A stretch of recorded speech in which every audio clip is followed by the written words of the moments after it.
Lors d'une réunion du Conseil de sécurité sur la lutte contre le terrorisme demandée par le Mozambique, le secrétaire général de l'ONU, Antonio Guterres, a déclaré mardi être préoccupé par les progrès réalisés par les groupes terroristes au Sahel et ailleurs.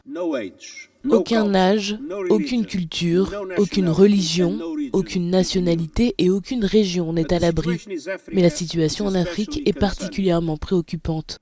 Le désespoir, la pauvreté, la faim, le manque de services de base, le chômage et les changements anticonstitutionnels de gouvernement continuent de créer un terrain fertile pour l'expansion rampante des groupes terroristes qui infectent de nouvelles parties du continent.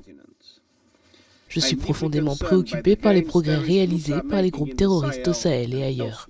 Le président du Mozambique, Filipe Jacinto Nyusi, qui dirige le Conseil ce mois-ci, a déclaré que les groupes terroristes s'appuient sur divers trafics pour financer leurs activités.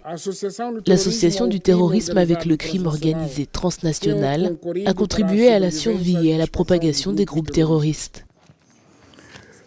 Sur le continent africain, ces groupes ont généralement recours au trafic de ressources minérales, en particulier de pierres précieuses, et au trafic de stupéfiants pour financer leurs activités par le biais du blanchiment d'argent.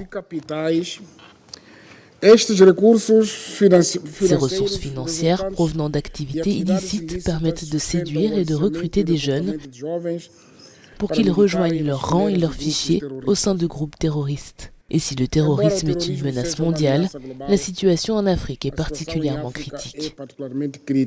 Le représentant permanent adjoint du Royaume-Uni auprès des Nations Unies, James Kariuki, a suggéré le recours aux sanctions de l'ONU comme solution.